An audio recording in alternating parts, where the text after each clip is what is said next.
तो इसके लिए एक फॉर्मूला होता है।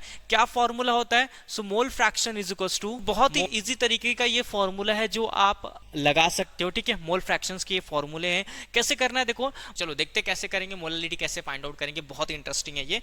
तो देखो मोलालिटी,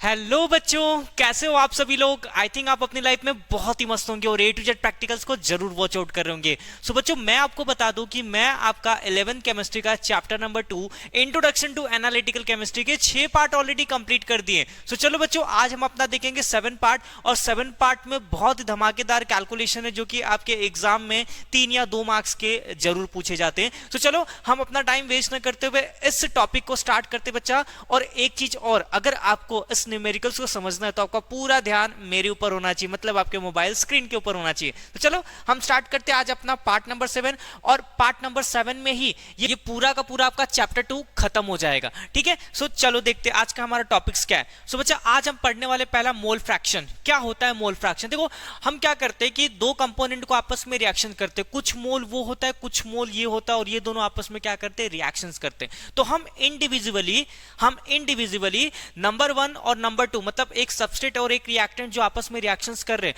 इंडिविजुअली उनका मोल्स फ्रैक्शंस क्या कर सकते हैं? फाइंड आउट कर सकते हैं बच्चा। तो चलो हम देखते हैं कैसे मोल फ्रैक्शन फाइंड आउट करते हैं और क्या होता है इस मोल फ्रैक्शंस के अंदर। ओके, चलो ध्यान से सुनो।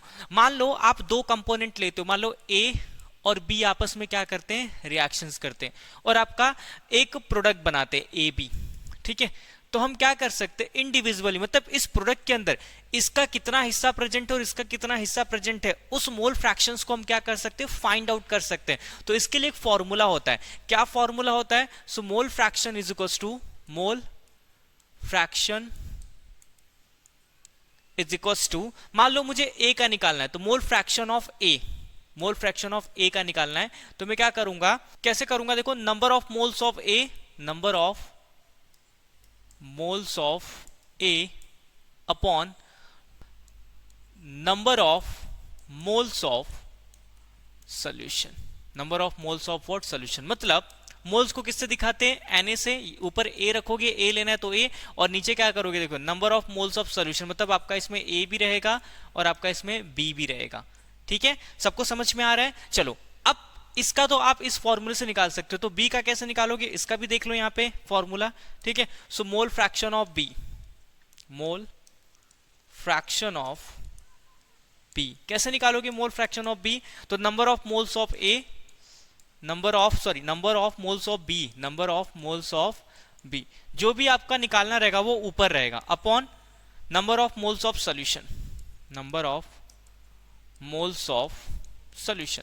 सॉल्यूशन में क्या रहेगा आपका? Number of moles of A भी रहेगा और बी भी रहेगा, तो ऊपर क्या लिखोगे? Na upon Na plus NB, ठीक है। तो बहुत ही इजी तरीके का ये फॉर्मूला है जो आप लगा सकते हो, ठीक है। मोल फ्रैक्शंस के ये फॉर्मूले हैं। कैसे करना है देखो, मान लो हम कोई ए कंपोनेंट को बी में डिसॉल्व करते हैं या बी को ए में डिसॉल्व करते, तो आपसे पूछा जाएगा बताओ ये सोल्यूशन तो बन गया, तो ए का कितना मोल फ्रैक्शन प्रेजेंट है इसमें और बी कितने मोल फ्रैक्शन में इसमें प्रेजेंट है, तो ये कैसे निकालोगे? सो आपको एक फॉर्मूला होता है। सो मोल फ्रैक्शन ऑफ ए निकालना है तो आप ए को ऊपर रखिए upon solution, mole fraction of B निकालना है तो बी को ऊपर रखिए अपॉन सोल्यूशन, ठीक है। आप इस तरीके से क्या कर सकते हो? चीजों को क्लियर कर सकते हो या फिर निकाल सकते हो, फाइंड आउट कर सकते हो, ठीक है। अगर आपको मोल फ्रैक्शन ऑफ बी दिया रहेगा तो बी को ऊपर रख दो और ए और बी दोनों को जोड़ के यहाँ पे लिख दो, डिवाइड कर दो, and you will get the answer, and you will get the what? Answer. तो इस फॉर्मूले को आप ध्यान से याद रखिएगा, ठीक है। ये फॉर्मूले कई बार आपके एग्जाम में भी पूछे जाते हैं बच्चा, कई बार क्या किए जाते हैं? पूछे जाते हैं, ठीक है। सबको समझ में आ रहा है? ओके, मैं आगे बढ़ूं। नेक्स्ट टॉपिक है हमारा मोलारिटी। क्या है? मोलारिटी। अब ये मोलारिटी क्या होता है, ठीक है, चलो देखते हैं मोलारिटी क्या होता है। तो मोलारिटी का पहले हम डेफिनेशन देखेंगे कि मोलारिटी क्या होता है। तो ध्यान से देखो क्या होता है मोलारिटी। क्या होता है? Number of, molarity is define as, अच्छे से लिखते हैं, ठीक है। चलो देखते हैं। Molarity is define as, molarity is define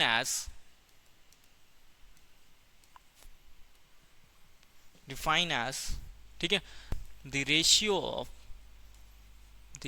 ratio of number of moles of solutes, upon upon volume of solution in litre. ठीक है, volume of solution in litre. चलो हम देखते हैं, and it is denoted by M, it is denoted by symbol M. ठीक है, चलो देखते हैं। तो देखो मोलारिटी इज इक्वल्स टू क्या लिखोगे, number of moles of solute, number of moles of solutes upon volume of solution, upon volume of solution in litre. ये लीटर में ही होना चाहिए। ठीक है, अगर आपको सीएम क्यूब में दिया रहेगा तो आप उसको क्या करोगे, लीटर्स में कन्वर्ट करोगे। बताऊंगा आपको कैसे करना होगा। ठीक है, चलो एक न्यूमेरिकल्स भी ले लेंगे इसके ऊपर। ओके चलो ध्यान से देखो। अब नंबर ऑफ मोल्स का फॉर्मूला क्या होता है, मास अपॉन मोलर मास। ठीक है, यही फॉर्मूला होता है। तो हम इसको कन्वर्ट करते हैं अच्छे फॉर्मूले, that is your mass like wait upon molar mass into 1 upon volume in litre. 1 upon हमारा जो वॉल्यूम किस में रहेगा, इन लीटर। ठीक है, तो इसी को हम लोग क्या बोलते हैं, मोलैरिटी। अब ये फॉर्मूला बहुत ही अच्छा है हमें लिखने के लिए। ओके चलो, ये फॉर्मूले से हम बहुत ही चीजें क्या कर सकते हैं, फाइंड आउट कर सकते हैं। ओके, कलर कहाँ गया यार, चलो ठीक है। तो एक बार और फॉर्मूला याद कर लो, देख लो फॉर्मूला क्या निकल के आया यहाँ पे कि molarity is equals to weight upon molar mass into 1 upon volume in litre. ठीक है, number of moles of solute upon volume of solution in litre. ठीक है, तो मोल्स का फॉर्मूला क्या होता है, मास अपॉन मोलर मास, मास को वही मैंने वेट लिखा है यहाँ पे। ठीक है, चलो अब इसके ऊपर हम क्या करते हैं बच्चा, एक न्यूमेरिकल्स कर लेते हैं ताकि हमें चीजें थोड़ा सा बेहतरीन तरीके से क्या हो जाए, क्लियर हो जाए। चलो ये देखते हैं, पहला प्रॉब्लम दिया है, calculate the molarity of NaOH in the solution of, पहले गिवन लिखते हैं। क्या लिखते हैं पहले, गिवन। ओके चलो गिवन लिखते हैं यहाँ पे।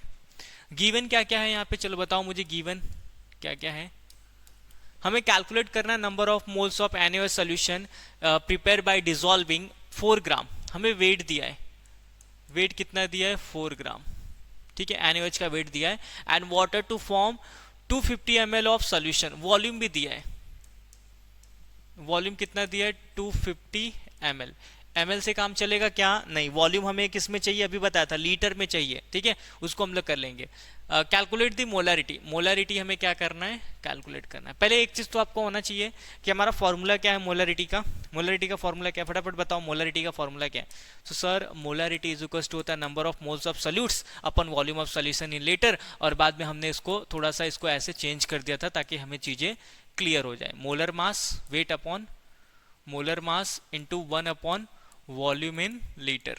ठीक है, चलो वेट हमें दिया हुआ है, वेट 4 ग्राम दिया हुआ है। ठीक है, मोलर मास NaOH का सोल्यूशन बना है, तो NaOH का मोलर मास कितना होता है निकाल लो यहाँ पे। ठीक है, NaOH का मोलर मास कितना होता है यहाँ पे निकाल सकते हो। Na का होता है 23 प्लस ऑक्सीजन का होता है 16 और हाइड्रोजन का होता है 1। ठीक है, तो ये कितना हो जाएगा 40, टोटल कितना हो जाएगा ये 40। ठीक है, तो आपका मोलर मास कितना आ गया 40। ठीक है, into 1 upon volume in litre में चाहिए, तो ये वॉल्यूम इन ml में, तो लीटर में कन्वर्ट करने के लिए क्या करते हो बताओ।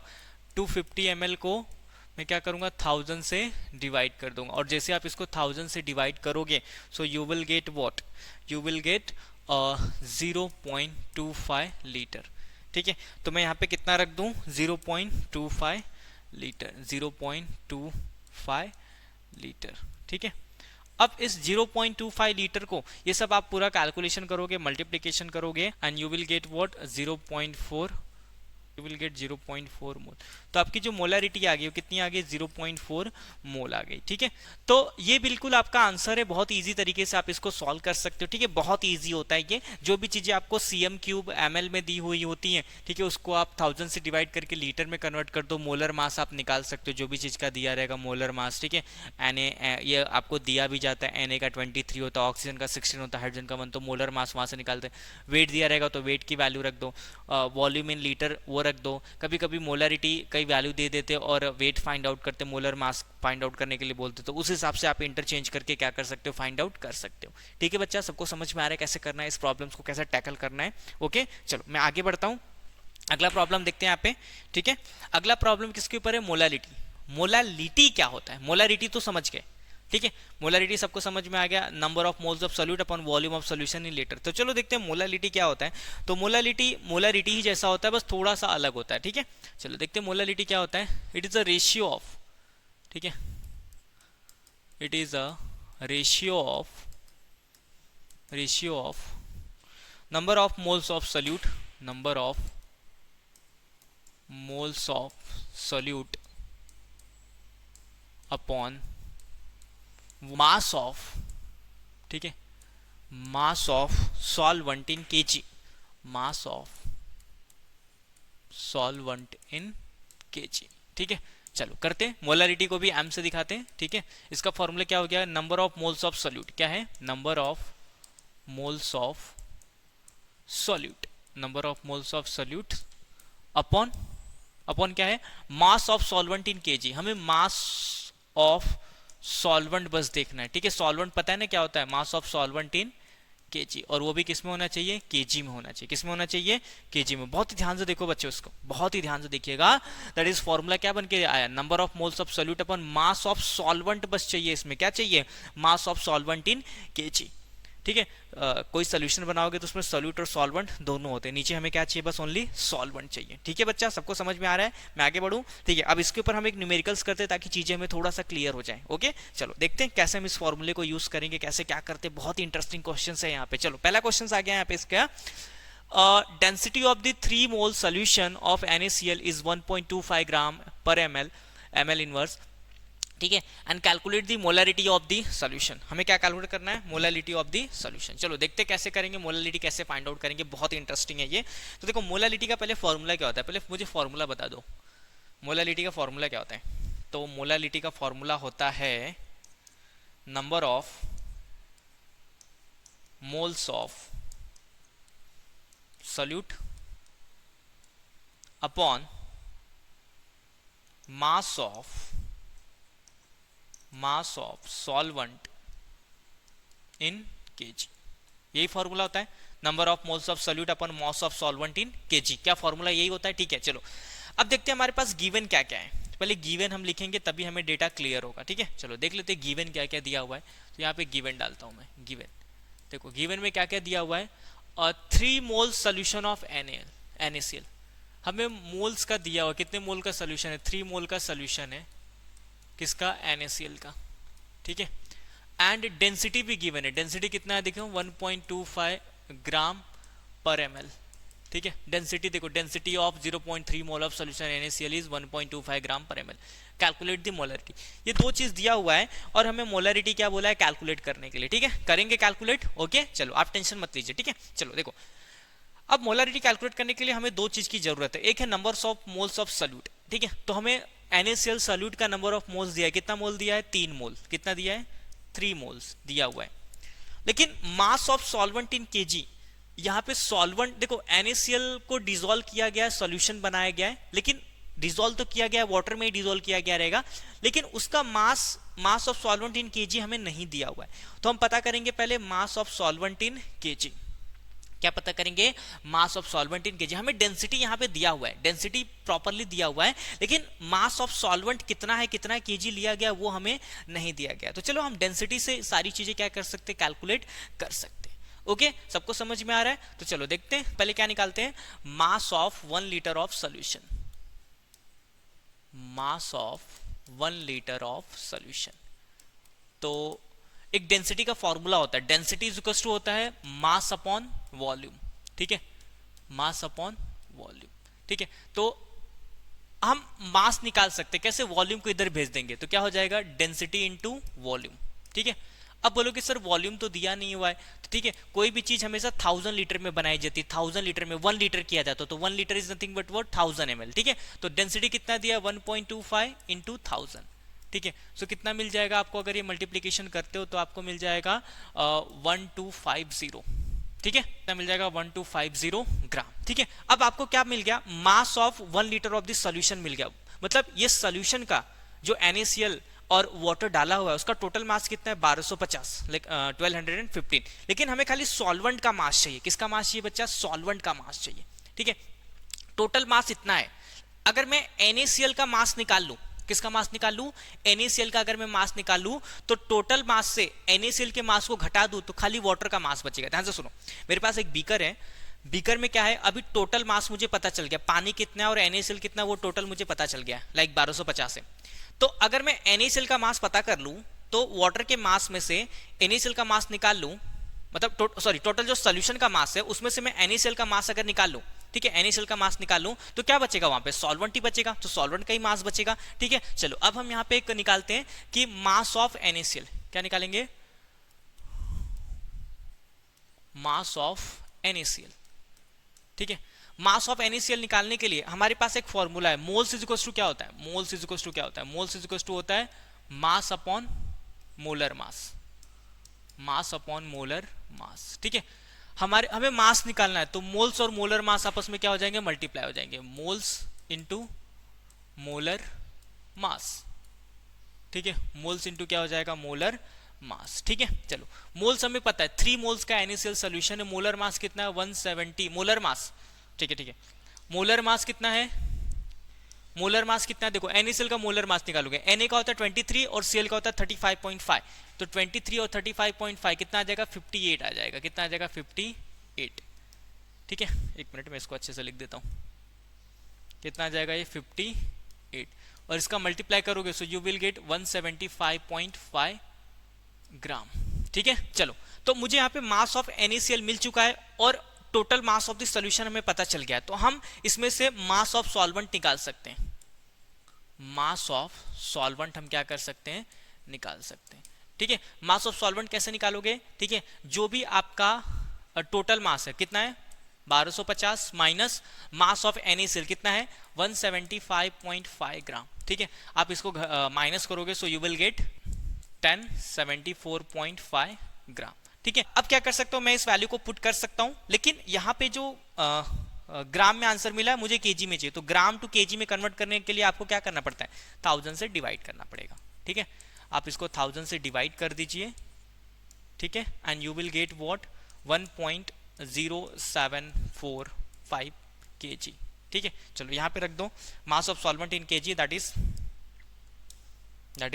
1.0745 और इसको आप डिवाइड करोगे so you will get 2.79 m molarity. कितना हो जाएगा 2.71 मोलैलिटी। ठीक है, देखो ये प्रॉब्लम्स आपको भले हार्ड लग रहे होंगे लेकिन ये इजी है। कैसे इजी है, देखो मुझे क्या पहले पता करना था, मुझे पता करना था कि मोलैलिटी का फॉर्मूला क्या होता है, number of moles of solute upon mass of solvent in KG. मुझे सॉल्यूट का मोल पता है, कितना है सॉल्यूट का मोल, दैट इज 3 मोल्स। ठीक है, यहाँ पे रख सकता हूँ, लेकिन मास ऑफ सॉल्वेंट हमें केजी में नहीं पता है, तो क्या निकालूंगा मैं, मास ऑफ सॉल्वेंट निकालता हूँ।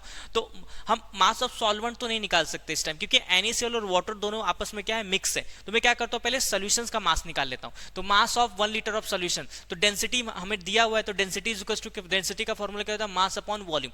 मास हमें निकालना है तो density into volume, density into volume. Density मुझे दिया 1.25 और सोल्यूशन को 1 लीटर में लेना है, तो हम कितना लेंगे 1000, तो इसको मल्टीप्लाई करेंगे so you I will get what 1215। अब हमें टोटल मास ऑफ सॉल्यूशंस पता चल गया है ग्राम में। ठीक है, तो सॉरी, अब हमें मास ऑफ सॉल्यूशंस पता चल गया है। ठीक है, अब मैं क्या करूंगा कि सॉल्यूशन में से अगर मैं NaCl के मास को निकाल दूं तो मुझे सॉल्वेंट का मास आ जाएगा, तो मास ऑफ NaCl, तो इसका हम निकाल सकते हैं क्योंकि हमें मोल्स दिया है NaCl का, कितना मोल्स है 3 मोल।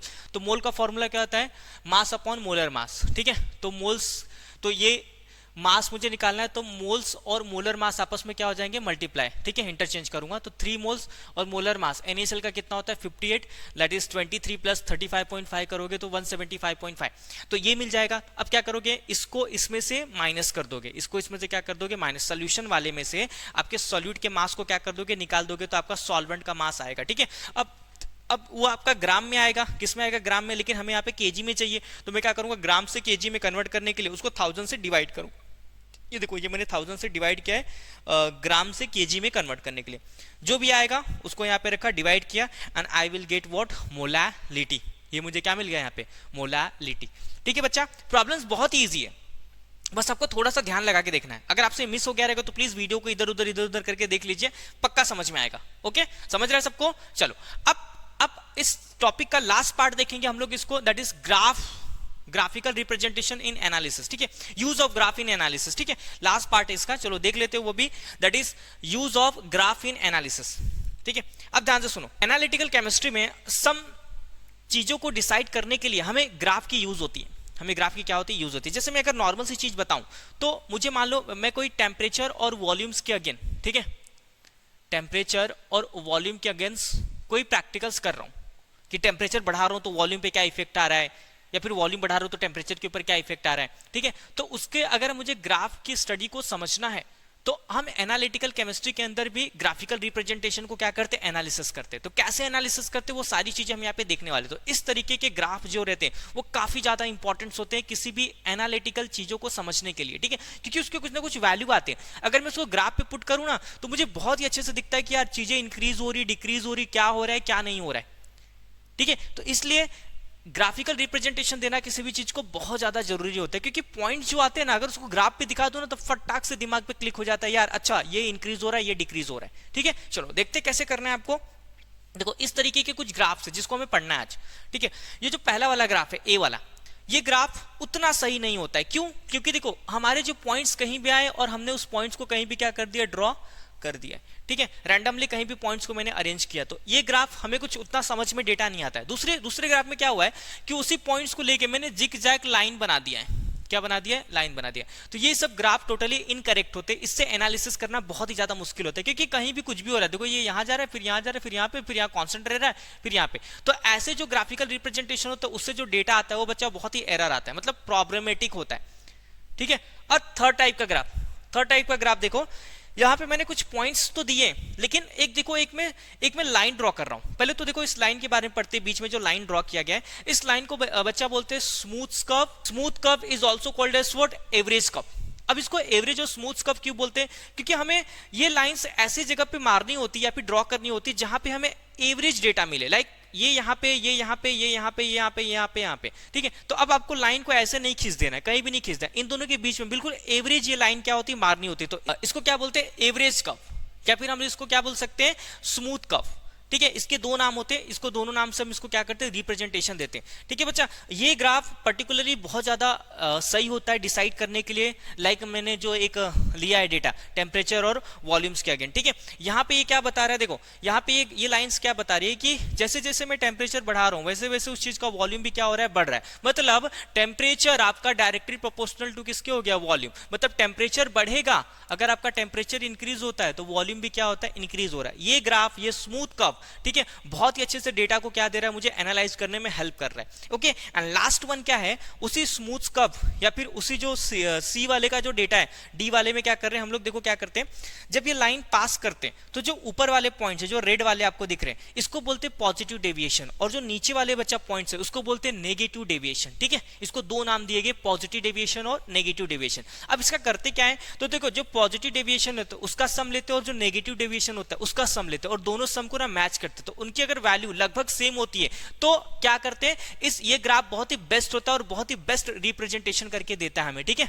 फिलहाल तो हम टेम्परेचर अगेंस्ट वॉल्यूम का ग्राफ पढ़ रहे हैं यहाँ पे। ओके बच्चा, तो ऐसे ग्राफ जो होते रहते हैं वो हमारे बेस्ट पॉसिबल रिजल्ट देते हैं किसी भी एनालिसिस को समझने के लिए, जो हमें पॉइंट्स मिले उस एनालिसिस के थ्रू या फिर उस प्रैक्टिकल्स के थ्रू।